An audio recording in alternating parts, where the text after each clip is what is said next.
పవన్ కళ్యాణ్కి హెచ్చరిక జారీ చేస్తున్నాం. నీ ఉడత ఊపుళ్ళకి నీ చెంచాగాళ్ళని పంపించినంత మాత్రాన పేరుని నాని కానీ వైఎస్ఆర్ కాంగ్రెస్ పార్టీ కానీ నీ ఉడత ఊపుళ్ళకి ఊగేది లేదు, గడిచేది లేదు.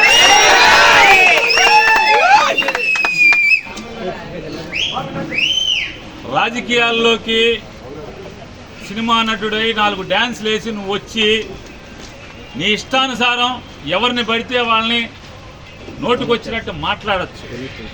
నోరుకి అదుపు లేకుండా ఏది పడితే అది మాట్లాడచ్చు. ఒక సిద్ధాంతం ఉండదు. నిన్నేమో కులం లేదంటావు, నిన్న మతం లేదంటావు, ఇవాళేమో మతాల్ని రెచ్చగొడతావు. హిందువులందరూ బయటికి రండి, అదే చర్చిలోనో మసీదులోనో ఏదైనా జరిగితే వాళ్ళందరూ రోడ్డెక్కరా, వాళ్ళకు చూసి వాళ్ళకున్న ఐకమత్యం కూడా హిందువులకు ఉండదా అని మాట్లాడుతుంటే ఈ రకంగా సమాజంని కులాల పరంగా మతాల పరంగా ఎన్నికల ముందు వరకు కులాల పరంగా రెచ్చగొట్టి ఇవాళ మతాల పరంగా రెచ్చగొట్టేటువంటి దౌర్భాగ్య నీచ రాజకీయాలు చేస్తున్నటువంటి పవన్ కళ్యాణ్ని ఎండగట్టాను. అయ్యా, గతంలో నువ్వేనా బ్యాప్టిజం తీసుకున్నావు, గతంలో నువ్వేనా బ్యాప్టిజం తీసుకున్నా అని చెప్పావు, నువ్వే కదా ఆయన, నువ్వేనా? మరి నువ్వే అయితే ఇవాళ యాషాలేంటి, డ్రామాలేంటి? అంతకుముందు యాషాలేంటి, అంతకుముందు భాష ఏంటి, అంతకుముందు డ్రామాలేంటి? ఇవాళ ఒక బాధ్యతాయుతమైనటువంటి ఉప ముఖ్యమంత్రి పదవిలో ప్రభుత్వంలో ఉండి బాధ్యత లేకుండా ప్రవర్తించటం ఇది సిగ్గుమాలిన తనం కాదా అని నేను ప్రశ్నిస్తే, నిన్న మధ్యాహ్నం నేను ప్రశ్నిస్తే ఆర్గనైజ్ చేసుకుని సిగ్గు లేకుండా ఒక 50 మందిని పోగేసి తాగిచ్చి మా సందు మొదట్లోకి వచ్చి 4 కేకలు వేస్తే దడుస్తారా అంట, ఆగుతారా? గుడివాడ వెళ్తే కారు మీద రాళ్ళు అయితే మీ ఇంటికి మా ఇల్లు ఎంత దూరమో మా ఇంటికి మీ ఇల్లు అంతే కూడా దూరం అనేది గుర్తుపెట్టుకో.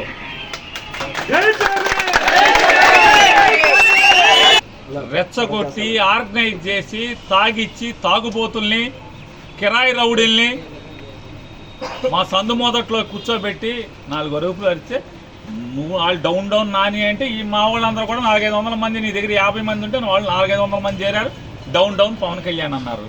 సిగ్గుపోయింది నీకే కదా. మా ఇంటికి వచ్చి మాతో తిట్లు తిన్నది నువ్వే కదా. నువ్వు డౌన్ అని ఒకసారి అంటే మా వాళ్ళు 100 సార్లు అంటారు డౌన్ అని.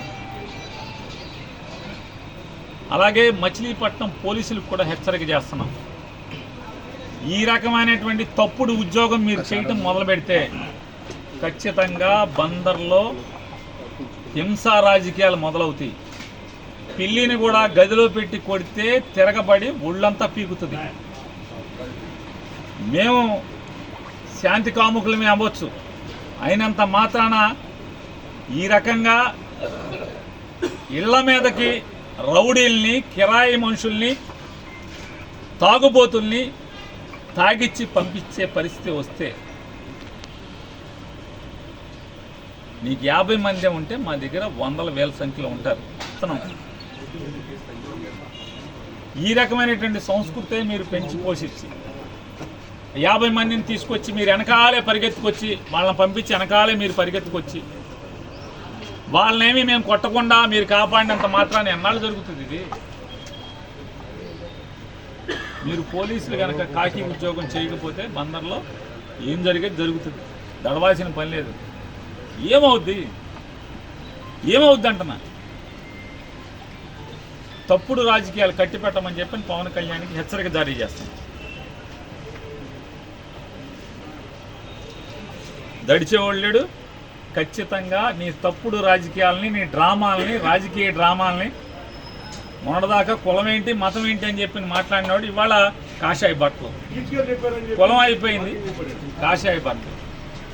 దేనికి కాషాయ బట్టలు? ఎవరిని మోసాలు? కాషాయ బట్టలు ఏంటి, దాని పేరు ఏంటండి, దేని కింద చెప్పులేంటి, రాజకీయాలేంటి? ఈ సినిమా షూటింగ్లే మళ్ళీ ఈ కాషాయ బట్టలు పీకేసి లోపలేమో అమ్మాయిలతో డ్యాన్స్ చేసి షూటింగ్ చేసి రావడం ఏంటి? ఎవడు కుట్టాడు ఇవన్నీ కూడా? ఎవరు కొట్టారన్న? నిజంగా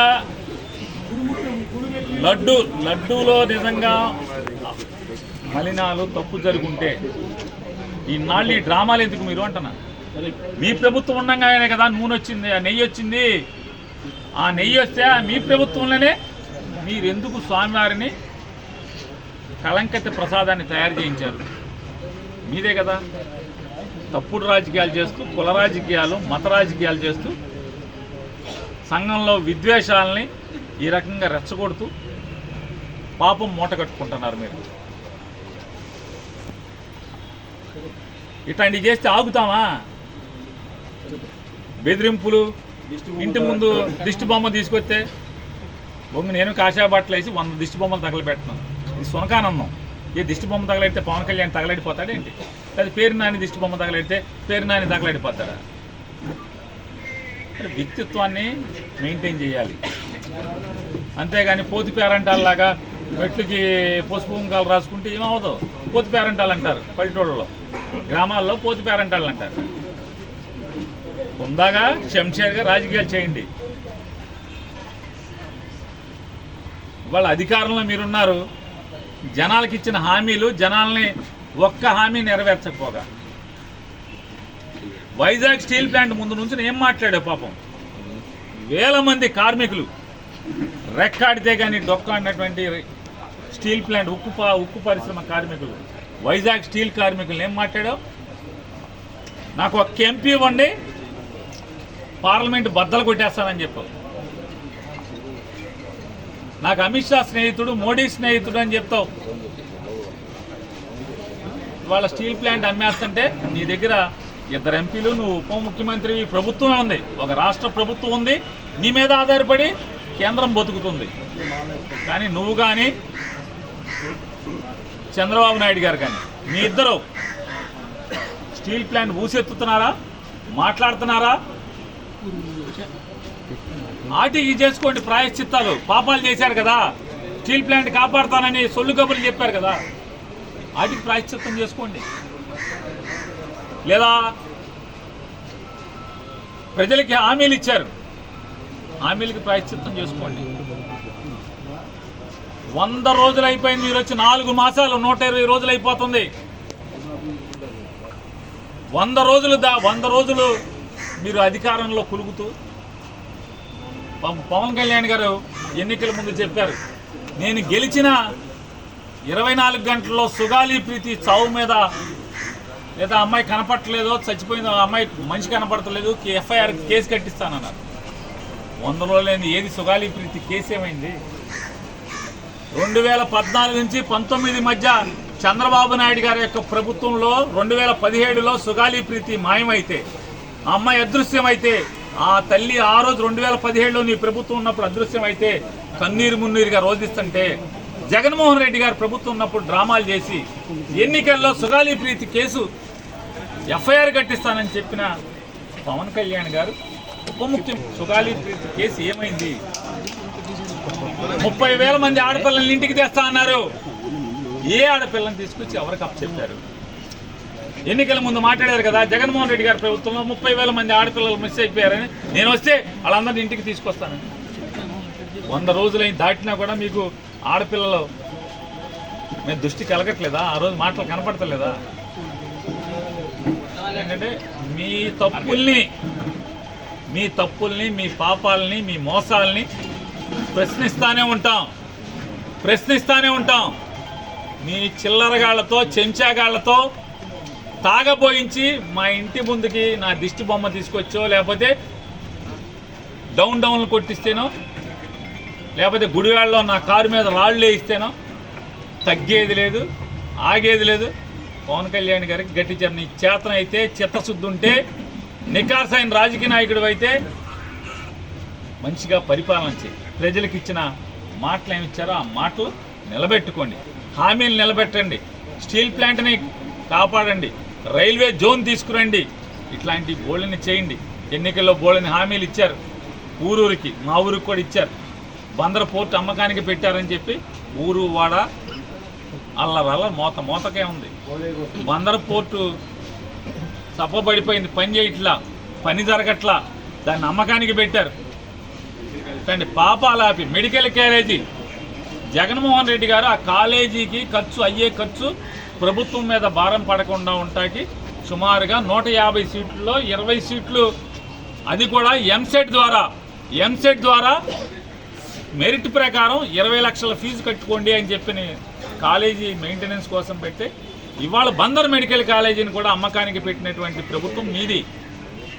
అంటే ఒక ప్రభుత్వ మెడికల్ కాలేజీని ప్రైవేట్ వాళ్ళకి అమ్మకానికి పెట్టి ఆ రోజు జగన్ గారు 20 లక్షల ఫీజు కట్టండి అంటే మీరు అంటే ఆ రోజు ఆక్షేపణగా మాట్లాడిన మీరు ఇవాళ 150 సీట్లలో 75 సీట్లు అమ్మకానికి పెట్టి, అంటే 2 కోట్లకి 3 కోట్లకి అమ్మకానికి పెట్టేలాగా ఒక ప్రైవేటు వ్యక్తులకి కాలేజీని బేరం పెట్టినటువంటి మీ ప్రభుత్వం.